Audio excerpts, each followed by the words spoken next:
जब भगवान की कृपा होती है जीव के ऊपर, मनुष्य के ऊपर, तो मनुष्य परमात्मा के नाम के बिना नहीं रह सकता है।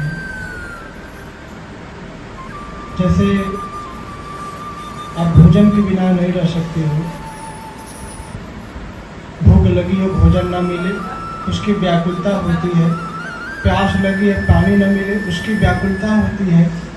ऐसे जो भजनानंदी होते हैं, जो परमात्मा का भजन करने वाले होते हैं, उनको प्रभु के नाम का प्यास होती है, भूख होती है।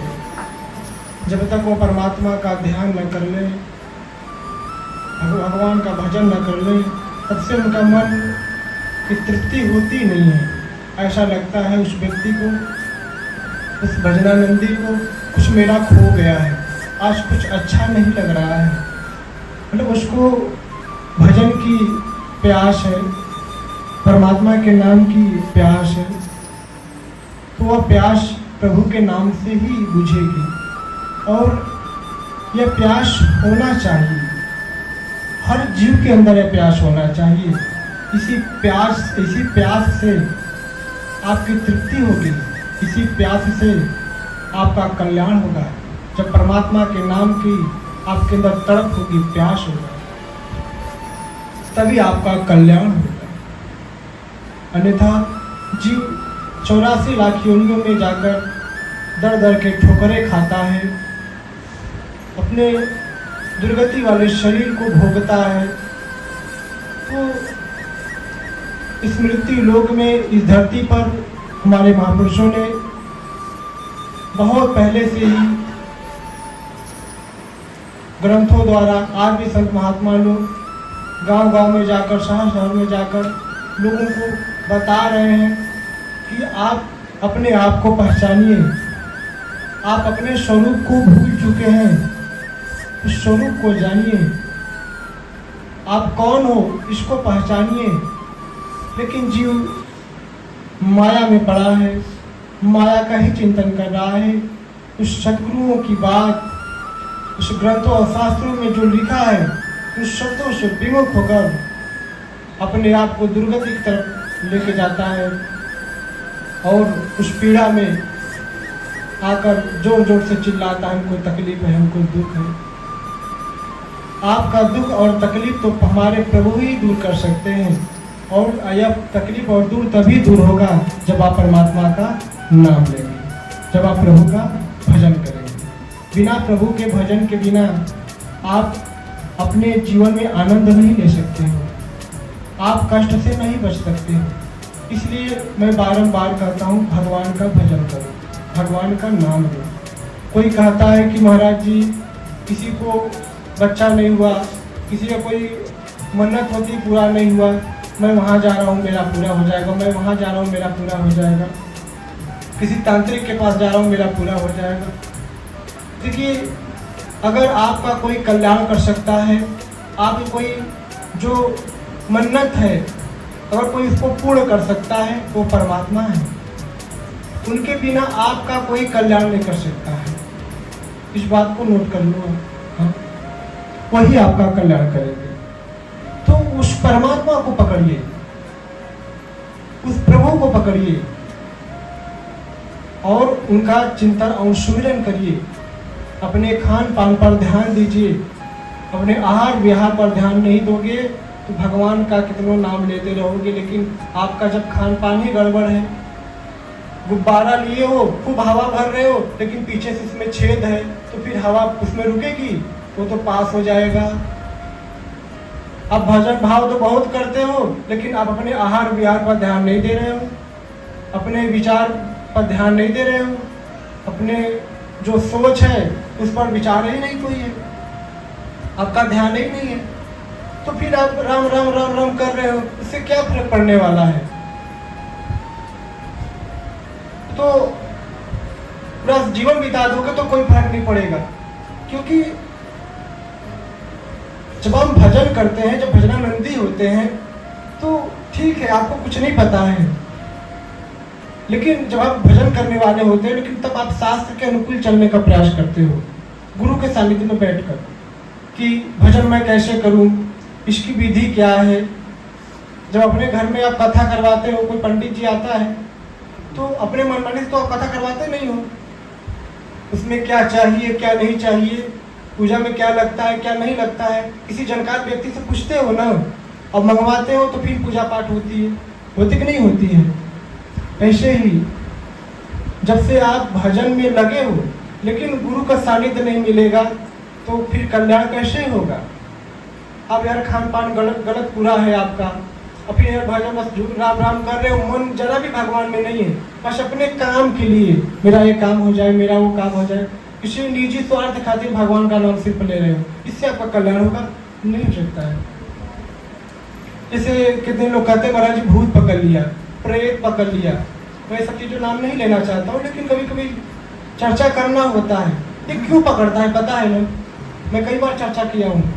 ये आपके जो सोच है, जो आपका थॉट है, जब आप गलत विचार हमेशा मन में रखते हो, किसी प्रति हमेशा गलत व्यवहार करते हो, आपका खान पान गलत होता है, आपकी शरीर की शुद्धि गलत होती है, शुद्धि नहीं हो पाती आपकी शरीर की शास्त्र के अनुसार, तो जो नकारात्मक चीज़ें होती है वो आपके ऊपर प्रभाव डाल देती है। या मान लीजिए कोई आपके ऊपर मारण मंत्र कर रहा है, तो जो करने वाला है आपको वो आराम से कर सकता है, क्योंकि आपका खान पान अच्छा नहीं है, वो तत्काल उसका जो मारण मंत्र है आपका काम कर जाएगा। बात समझ रहे हैं, तुरंत काम कर जाएगा, क्योंकि आपका आहार विहार अच्छा नहीं है। जब आप सात्विक विचार आपकी होगी, आपका आहार विहार अच्छा होगा, आपका खान पान अच्छा होगा, आप भजनानंदी रहोगे, तो कोई कितनों बड़ा तांत्रिक हो, कितनों बड़ा तांत्रिक हो, दुनिया का नंबर 1 काहे ना तांत्रिक हो, वो आपका बाल भी बांका नहीं कर सकता। इसकी गारंटी हम दे सकते हैं। जब आपका दरवाजा बंद है तो कुत्ते अंदर नहीं आ सकते हैं, है कि नहीं, सीधी सीधी बात है। दरवाजा खुला रहेगा, कोई देख रेख करने वाला नहीं है, आपका पता नहीं घर के मालिक का, तो उस घर में कोई प्रवेश कर सकता है, आसानी से कर सकता है, कर सकता है नहीं कर सकता है। तो इस शरीर में आप गलत खान पान कर रहे हो, दिन भर गलत सोच रहे हो, तो जो नकारात्मक चीजें होती है वो तत्काल जगह अपना बना लेती है। कभी कभी आप ठीक ठाक रहते हो, बहुत अच्छे से अपना सब कुछ चलता रहता है, लेकिन कहीं इधर उधर निकले सुनसान में, कोई पता चला कि प्रेत पकड़ लिया, बड़ी मशक्कत है इसको निकालने में, क्योंकि आपका अंदर जो विकार है उस विकार में अपना जगह बना लिए। गंदी चीज हमेशा गंदे ही जगह बैठना चाहती है ना, है कि नहीं। पनारा का जो घोड़ा लोग कहते हैं ना, पनारा का जो घोड़ा होता है, जो कचरे में का कीड़ा होता है, वो कचरे में ही उसको मिलता है, बाहर निकालोगे तो छपियाने लगेगा, अब अपना प्राण त्याग देगा। तो जो भूत प्रेत होते हैं उसको हमेशा कचरा चाहता है, वो हमेशा जिसका खान पान गलत होता है उसमें प्रवेश करना। इस कोई सात्विक व्यक्ति हो, भजनानंदी हो, कभी सुने हो किसको प्रेत पकड़ लिया है? नहीं सुने होंगे। हाँ, भगवान के नाम पर ढोंग करता वो अलग बात है, माला टुकड़ी लगाकर उसको तो पकड़ ही लेगा। लेकिन जो भजनानंदी है, जो भगवान का भजन करने वाला है, जो गुरु वाणी पर चलने वाला हो, इसका आहार विहार सात्विक हो, उससे तक 4 कदम वो लोग दूर ही रहते हैं। मैं इस बात का जिक्र क्यों कर रहा हूँ पता है, क्योंकि हर व्यक्ति इसका शिकार होता जा रहा है। फिर कहेगा कि महाराज हमारे घर में प्रेत पकड़ लिया, हमारे घर में आ गया, हमारे पड़ोस वाला कर दिया, हमारे कहाँ कहाँ का आ गया, वहां से आ गया, यहाँ से आ गया, दुनिया का बात बताते हो। भाई आपने बुलाया तब तो आया। जब आपके घर में दरवाजा नहीं तो दरवाजा लगाओ। कहने का मतलब आपका जो आहार विहार ठीक ठाक नहीं है, आपके अंदर भजन नहीं है, उसको शुरू करो, इससे मुक्ति मिल जाएगी हमेशा हमेशा के लिए। आप वह करोगे नहीं, आपका मन सिर्फ वासना में रहता है, लोभ में रहता है, इच्छाओं में एकदम लिप्त रहते हो, मेरा ये हो जाए, मेरा वो हो जाए, मेरा वो हो जाए। कोई आपका हुआ है कि आज तक होगा? पहले बता दो, कोई आज तक आपका हुआ है? आपका शरीर आपका नहीं हुआ है तो दुनिया आपका क्या होगी। मैं कभी ये नहीं कहता हूँ कि आप घर परिवार त्यागो, मैं कहता हूँ कि घर परिवार में रहते हुए ये बहुत बड़ी आश्रम है, गृहस्थ आश्रम बहुत बड़ा आश्रम। मैं आधा घंटा भजन करूँ, आप 10 मिनट भजन करो, आपका हमारा हिसाब क्या होगी, बराबर होगी। सोचिए, मैं आधे घंटे, आप 10 मिनट, 20 मिनट का अंतर है कि नहीं। अगर आप गृहस्थ आश्रम में, मतलब जो आप गृहस्थी जी रहे हो, अगर इसमें धर्म से रहोगे, धर्म से, शास्त्र के अनुकूल, तो आप 10 मिनट भी भजन करो, उतना काफी है, काफी है। शास्त्र के अनुकूल चलो। लेकिन भजन करने के लिए बैठ भी रहे हो तो फिर मन में है कि भगवान पैसा नहीं है, लड़की का ब्याह करना है, फिर पैसा का जुगाड़ करो, भगवान का आसमान से टपकाएंगे। अपनी कर्म करो, भगवान कृपा बरसा देंगे आपके ऊपर, किसी न किसी माध्यम से आपको धन उपलब्ध हो जाएगा, आपकी जो समस्या है उससे आप बाहर हो जाओगे। यही तो होता है भगवान की चमत्कार।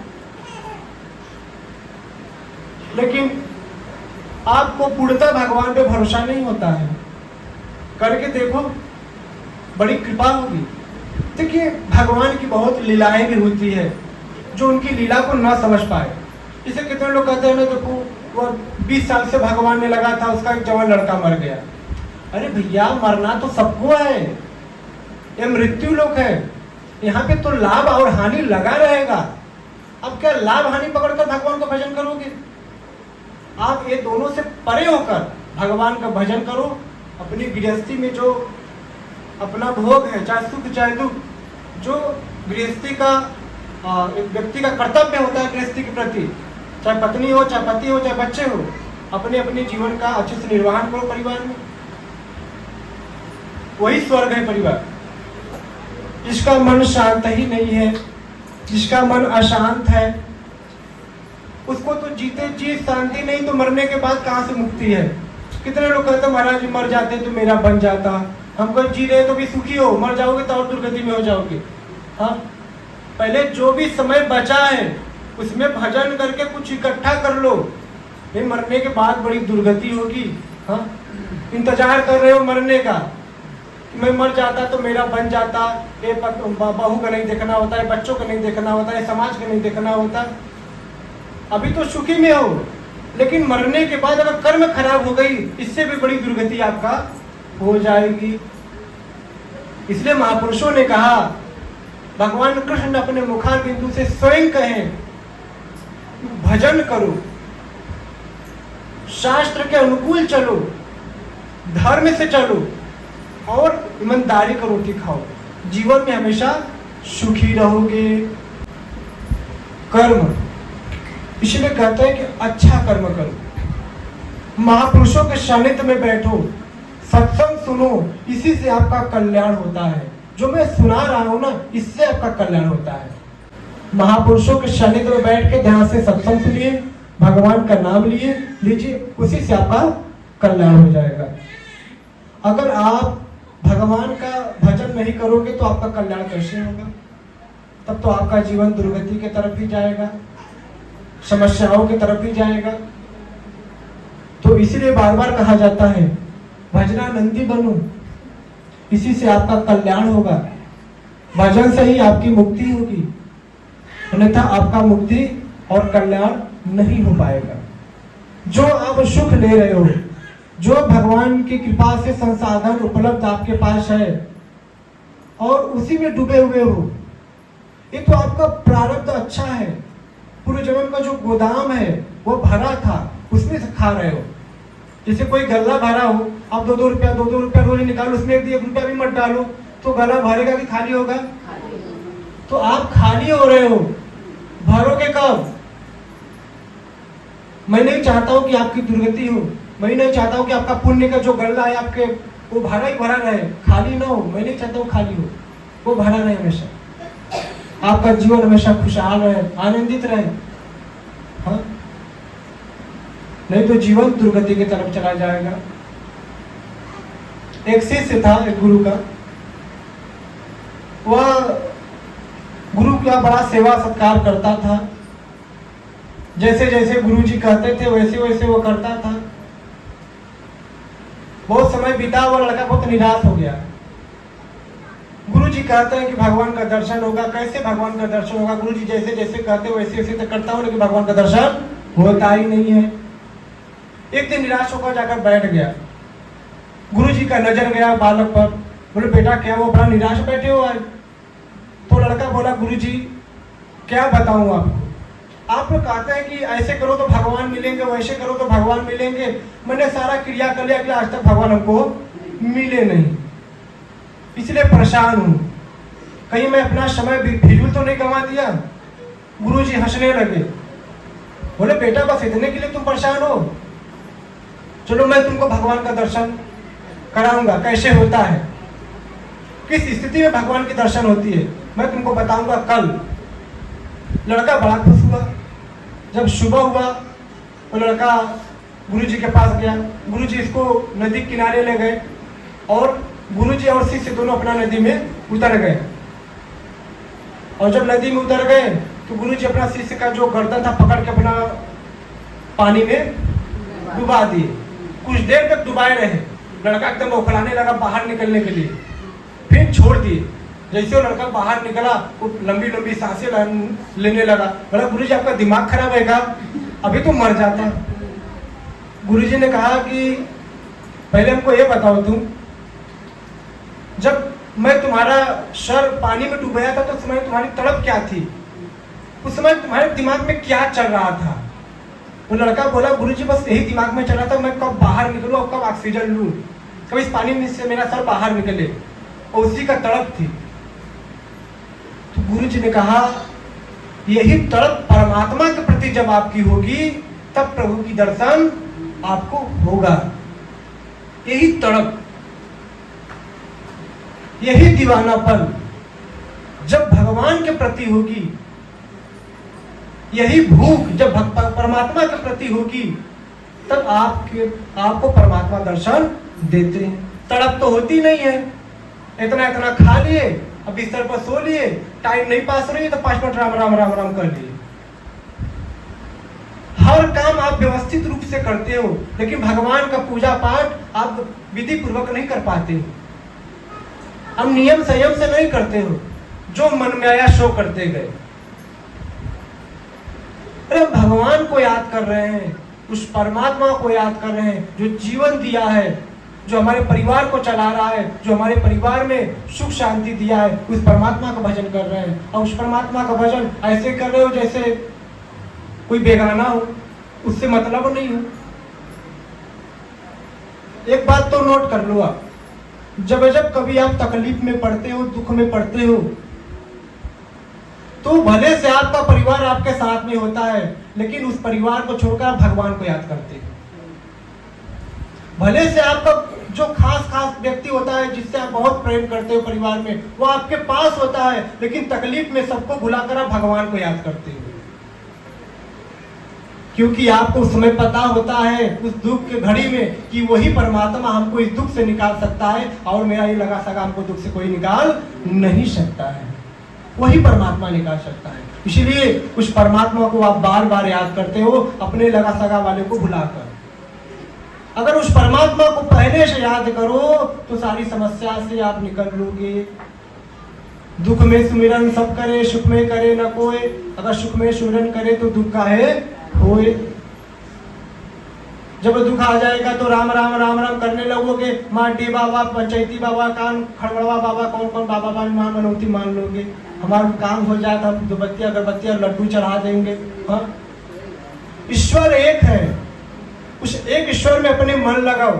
ओम का जाप, राम का जाप, किसी भी एक नाम में अपनी रुचि रखो, उस नाम का जप करो और विश्वास रखो उस इष्ट के प्रति, आपका कल्याण हो जाएगा। हाँ, देखो मैं साफ साफ कहूँ, साझक चीज यदि फरियाद नहीं, समझो कि नहीं, साझे में रखोगे तो दुख में पड़ोगे तो आगे पीछे में कोनो काम नहीं होगा।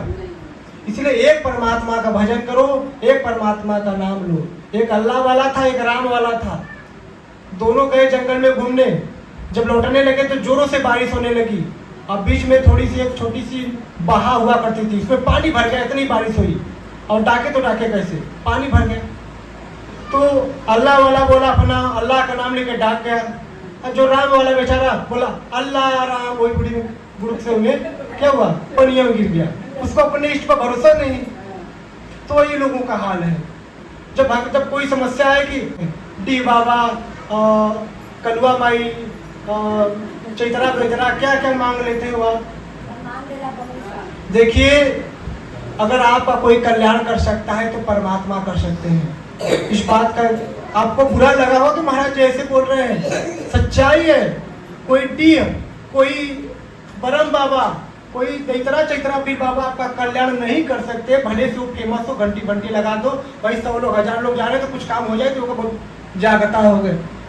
भूतों को पूजोगे तो भूत ही बन जाओगे। भगवान कृष्ण ने साफ साफ बोला है कि हे अर्जुन, जो भूतों को पूजता है वो क्या हो जाता है, भूत ही योनि में जाता है। तो क्या प्रेत बनना चाहते हो।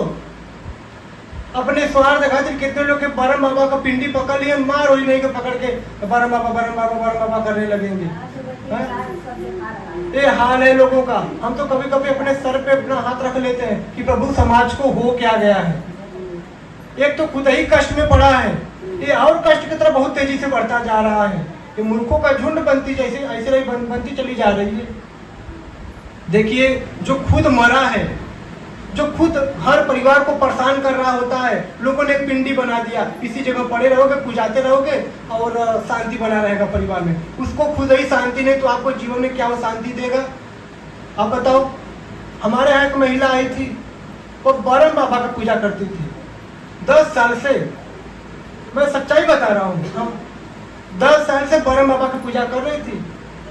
फिर जैसे ही बरम बाबा की पूजा करना बन गई तो बरम बाबा जी कहीं नाग देवता बन गए, कहीं परिवार में कष्ट डाल दिए। उन्होंने बोला कि और बरम बाबा का पूजा करो। तो वो गंदी चीजों का पूजा करोगे तो गंदगी ही आपके ऊपर छोड़ेगी। बात समझ रहे हो। इसलिए भगवान का जप करो।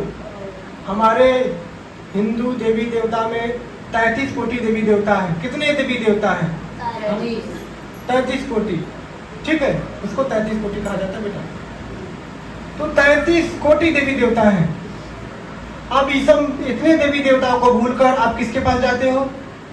चैतरा बाबा के पास जाते हो, कोनो दैतरा भी बाबा, कोनो कलुआ बाबा के पास जाते हो, तो कोनो बारम बाबा के पास जाते हो, हाँ, कोनो लकड़ घवा बाबा के पास जाते हो। भैया कहाँ कहाँ फंसे हो आप? हाँ, ये सबसे बाहर निकलो। अरे हमारे प्रभु आपका कल्याण करने के लिए बैठे हैं, आशीर्वाद दे रहे हैं, उनको उनका याद नहीं कर रहे हो। जो भगवान ने स्वयं, भगवान कृष्ण ने स्वयं अर्जुन को समझा रहे हैं कि अर्जुन तुम ओम का जाप कर और मेरा चिंतन कर। हम चिल्ला चिल्ला कर बता रहे हैं, लेकिन उनकी भगवान के बातों को ठुकरा कर हम समाज की बातों को पकड़ लेते हैं। इनका कल्याण होगा तो मेरा भी हो जाएगा। ऐसा कुछ नहीं होता है। किसी इंडी पिंडी को पूजने से आपका कल्याण कभी जीवन में नहीं हो सकता है। बात को समझ पा रहे हो? इसलिए भगवान को पूजो। जब भगवान को पूजोगे तो जन्म जन्म के लिए दुख से बाहर हो जाओगे। क्या हो जाओगे? बाहर, दुख से बाहर हो जाओगे। देखिए, हमारी बातें आप लोग नोट कर लो, अपने जीवन में उतार लो। सच्चाई बताने वाला बहुत कम आएंगे समाज में। आजकल लोग भगवान के नाम पर भी ठग कर रहे हैं। मैं किसी शास्त्र और वेद और किसी साधु संतों का विरोध नहीं करता हूं, लेकिन कोई भगवान के नाम पर कोई ढोंग करे उसका मैं विरोध करता हूं। कोई आप आजकल क्या है, जैसे गुरु वैसे चेला। आपको क्या समस्या है, आपके ही अनुकूल वो बन के आपको समझा देंगे, आपको समझ में आ जाएगा।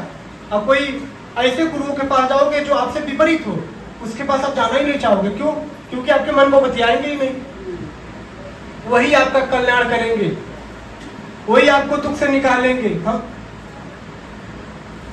अगर डॉक्टर कड़वी दवा न देकर आपको मिठाई देने लगेगा तो आपका दुख दूर होगा।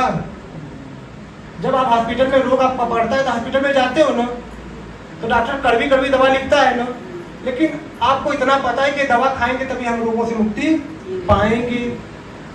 तो भैया अपने जीवन में कष्ट से बाहर कैसे निकलोगे?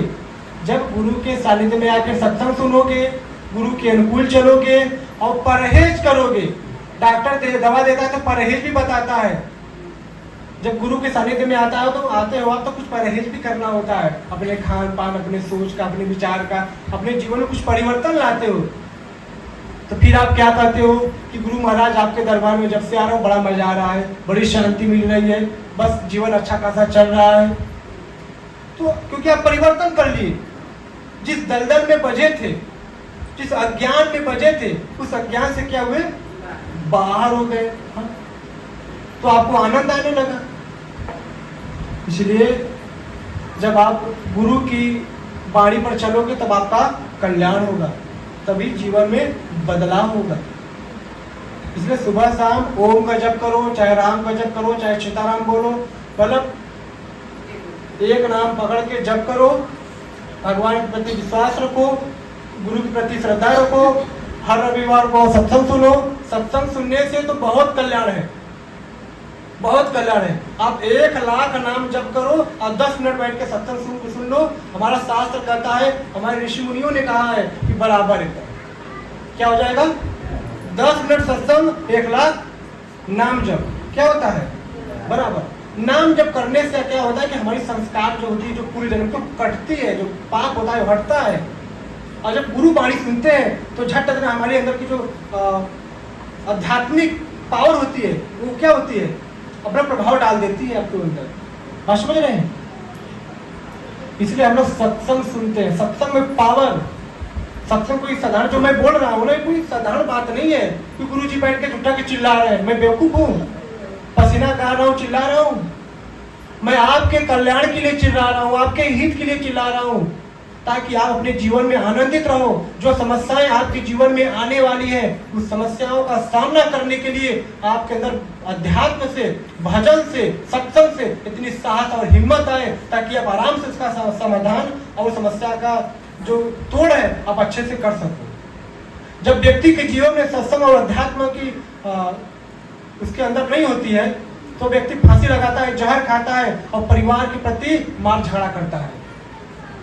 जो व्यक्ति अंदर से कमजोर हो जाता है, या तो बहुत ज्यादा गुस्सा करेगा, या अपने माता पिता से लड़ेगा, या अपनी पत्नी से लड़ेगा, अपने समाज से लड़ेगा, वो बात बात पर कलह और लड़ाई करेगा, शराब दारू नशा करेगा, फिर बार बार मरने की बात करेगा, क्योंकि उसके अंदर बल कमजोर है। आत्मबल जो आध्यात्मिक होता है ना, उसके अंदर आत्मबल होता है। कोई भी समस्या है, उस समस्या से लड़ने की उसके अंदर पावर होती है। यही तो सत्संग है। अगर दुख आ गया उससे लड़ने के अंदर आपके अंदर क्षमता होगी, कैसो भी वार करेगा, उसका तोड़ आपके पास होगा। यही सत्संग है। यही सत्संग के ही माध्यम से उस समस्या का तोड़ मिल सकता है, नहीं तो कहीं नहीं मिलने वाला। इसलिए मैं कहता हूँ सत्संग सुनो। कभी फांसी नहीं लगाओगे, कभी नशा नहीं करोगे, कोई परिवार में कलह नहीं करोगे, आपके अंदर बात को सहने की भी क्षमता हो जाएगी, सहनशीलता हो जाएगी। यह सत्संग पावर देता है। उस पावर को मैं आपको अंदर देना चाहता हूँ, मात्र इस सत्संग के द्वारा मिल पाएगा। समझ पा रहे हैं? इसलिए मैं कहता हूँ भजन करो, भजन करने से ही आनंद है। समझ पा रहे हो? हाँ, आप बताइए, जिस घर में एसी चलता है उसमें गर्म लगता है कि ठंडा? ठंडा लगता है ना। वो रूम गर्म था लेकिन वो ठंडा धीरे धीरे हो गया। ऐसे ही मन में कितनों विकार हो, कितनों गंदगी हो, जब भजन चालू कर देंगे धीरे धीरे वो क्या होगी, वो गंदगी बाहर हो जाएगा और आपका मन शीतल हो जाएगा, निर्मल हो जाएगा और परमात्मा का दर्शन भी हो जाएगा। भगवान कहाँ है? आपके अंदर है। आपको कहीं जाने की आवश्यकता नहीं है, किसी के पास जाने की आवश्यकता नहीं है। बस अपने आप को मजबूत बना लो, सब कुछ आपके हाथ में होगा। ब्रह्मांड की सारी शक्ति जीव के अंदर है, लेकिन उस शक्तियों को आप भूल गए हो अज्ञान की वजह से। क्योंकि संसार उस शक्तियों का अनुभूति आपको नहीं कराएगा, वह अध्यात्म उस शक्तियों का अनुभूति कराएगा। बात समझ रहे हैं? और किसी को सुई लगाने की प्रैक्टिस करनी है तो हॉस्पिटल में जाना पड़ेगा ना, कि हम आप सिखाएंगे। हम आप सिखा देंगे तो उल्टा पोस्ट देंगे, दोबारा वो नहीं जाएगा उसके पास सुई लगवाने के लिए। भाई उसकी ट्रेनिंग होती है, उसकी अनुभूति होती है कि मतलब कितना आपको सुई कैसे लगाना है। कितना किसको दवा डोज में देना है। जब उस ट्रेनिंग में अब उस हॉस्पिटल में उतना देर रह लेते हो, समय दे देते हो, तो आपको पूरा अनुभव हो जाती है, होती कि नहीं होती है। मात्र दवा देख के जान जाओगे कि इसको कितना टैबलेट किस व्यक्ति को कितना देना है। ऐसे ही जब आप भगवान में लगोगे, भगवान का नाम लोगे, भगवान का चिंतन करोगे, भगवान का सुमिरन करोगे, तो आपको अपने अंदर की शक्तियों को अनुभूति होने लगेगी कि हमको क्या करना उचित है, क्या करना अनुचित है, सही गलत का परख होने लगेगा। यही तो कृपा है। इसीलिए मैं कहता हूँ हर रविवार को आओ, जिसका मन लगे वही आए, जिसका मन न लगे वो घर से ही प्रणाम कर ले। लेकिन जिसका मन करे कि हमको जाना है, चाहे पाथर पड़े चाहे पानी पड़े, लेकिन सत्संग को जरूर सुनना चाहिए, जरूर। जो ये चीज प्राप्त कर रहे हो आज ना, ये कल आपको काम आएगा। आपके हर समस्या को, जो समस्या में बचोगे, जब समस्या में बचोगे, तब तक यही सत्संग आकर आपके सामने खड़ा हो जाएगा और उस समस्या का आप अच्छे से समाधान करते हुए आगे बढ़ जाओगे। उस समस्या में से, उस दलदल में से बाहर निकल जाओगे, यही सत्संग निकालेगा। लेकिन कलयुग महाराज ने ऐसे सबके ऊपर प्रकोप डाल दिया है कि यहाँ पर आके बैठे हैं, जैसे मन भजन की तरफ जाता है, मन कहता ना भजन ना कर, चल चार लोग के बीच में बैठकर ठट्ठाबाजी कर, चल सो ले, आराम कर ले, चल भोजन कर ले, मन नहीं लग रहा किसी का चुगली कर ले। मन ये कहेगा, मन ये नहीं कहेगा कि तू भजन कर। मन ऐसा ऐसा घबराहट मन में लाने लगेगा, देख तुमको वो गाली दिया था, चल उसके बारे में अपने पड़ोसी से चर्चा कर, चल अपने आप को सही साबित कर। मतलब मन घुमाएगा आपको, सच्चाई बता रहा हूँ। इस ठगिया मन से बच के रहो, लाठी डंडा के साथ बैठो। जब आए लाते भूसा से उसको कौन लात भूसा, जब सत्संग भजन का तैयार होगा तो लाठी डंडा को खुद ही मार पड़ने लगेगा इस पर, फिर वो भाग जाएगा, फिर आप आराम से भजन भावना कर लोगे। बात सुनना है हमारी। तो भगवान के प्रति तड़प रखो, कहीं जाने की आवश्यकता नहीं है, किसी से झाड़ फूक करने की जरूरत नहीं है। जब दुख तकलीफ पड़े भगवान का भजन कर लो, भगवान के नाम ले लो, एकदम स्वस्थ हो जाओगे, आनंदित हो जाओगे, अब प्रभु को पकड़े रहोगे, कल्याण हो जाएगा। कभी प्रेत में कभी पितर में अटकने वाले नहीं हो। जो भजन से दूर है तो कभी पितर में अटकेगा, कभी प्रेत में अटकेगा। ये दोनों से मुक्ति पाना है तो भगवान का भजन करना होगा। अब वही तो लड़की लड़का नाती ना आदमी सब दिखाई दे रहे हैं ना। मरने के बाद जब दुर्गति में आओगे तो ये भी साथ छोड़ देंगे, जब तुम राक्षस बन जाओगे। जब मरने के बाद व्यक्ति राक्षस बन जाता है, जो अपने लोगों के प्रति जो करुणा प्रेम होता है ना भूल जाता है, उसके शरीर में जाकर तांडव मचाएगा, उसको परेशान करेगा, वो अपन नहीं है। लेकिन जिस प्रवृत्ति में जो चला जाता है, जिस संस्कार में, उसके अंदर वैसे ही भाव आ जाता है, वैसे ही क्रिया करने लगता है। बात समझ रहे हैं? तो एक कहावत है कि जीते कैसे कहावत है, हाँ, वो डंक मारेगा मरने के बाद। इसीलिए अच्छे संस्कार में पहले से रहोगे तो मरने के बाद दुर्गति नहीं होगी। भगवान का भजन करोगे तो आपके परिवार में सब कुछ अच्छा चलेगा। हाँ, कभी ऊंच नीच भी परिवार में अगर होगा तो भगवान संभाल लेंगे, क्योंकि जो भजनानंदी होता है उसके ऊपर भगवान का नजर बराबर रहता है। इस बात को नोट कर लो। एक संत थे, समय नहीं है लेकिन बता दे रहा हूँ, बहुत अच्छे संत थे, लेकिन पीछे का जो संस्कार बढ़ाने लगा। अब उनके आश्रम के बगल में एक शादी ब्याह रहा, बात समझ रहे हो, और उनका मन चाहिए खा ले, अब महक आवत रखो बढ़िया बढ़िया। अब उनके मन में लगल उठल उठल मचाओ संस्कार अंदर का, जाए कि न जाए, जाए कि न जाए, तो अपना झोला छक्का उठा लेके चल दिए और वही पात में जाके बैठ गई ना। तो एक जने कहना रे बाबा जी तू आ गया था, चला तार आसन लगा दिया लगे, कहना है कहाँ बैठ लो, 3 घंटा बैठना रहेगा। अब कौन उनको उठाए, बैठे थे तो पात में चलने लगी, वो मांस पात्र में चलने लगा। तो जब सामने आया, अरे क्या करे, तुम्हारा पूरा धर्म कर्म सब बेकार हो जाएगा, मांस पसो परोस रहे हो। तो फिर उनका मन में आया तो जुसवा काहे ना खा ले, बढ़िया तो महका था। तो कुछ संस्कार, इतने अच्छे संत, लेकिन पीछे कुछ संस्कार रह गए थे भोगने के लिए, वो मन में उथल पुथल मचाने लगा, अपने आप को नहीं रोक पा रहे हैं। तो महाराज जी ने कहा कि जूसवा रख दे भैया, आज जूस भात अपन खाए लगे। महाराज जी जब बारात लगा महाराज जी के ना घोड़ा देखो, घोड़ा का दौड़, घोड़ा मल्ले से एक लाख महाराज जी पेड़ में गिर, कमर टूट गई, बड़ा दुर्गति मर गई ना। क्योंकि संत होकर जब आप कोई ऐसा हरकत करोगे तो इसकी दुर्गति भी बड़ी दर्दनाक होता है। और सोचो, खाने से नहीं मरे, उनका कर्म कहाँ ले गया? उस घोड़े के पास, और घोड़े ने लात मारा, जाके पेड़ से टकराए और कमर टूटा, और ऐसा टूटा कि कभी ठीक नहीं हुआ, वो मर गए घूर कर।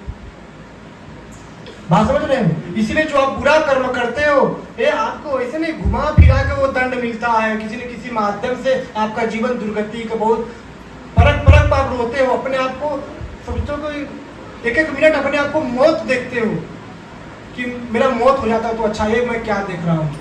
यही आपका कर्म है, यही आपका कष्ट है, यही आप, इसी से आपको बचना है। इसीलिए मैं कहता हूँ भजन करो, भजन कर भाई, भजन कर। लेकिन आप इससे क्या होते हो? विमुख रहते हो। जब विमुख रहोगे तो क्या होगा? तो जीवन में कष्ट और पीड़ा ही आएगी। समझ गए? इसलिए बराबर भजन करोगे तो जीवन हमेशा क्या रहेगा? आनंदित रहेगा।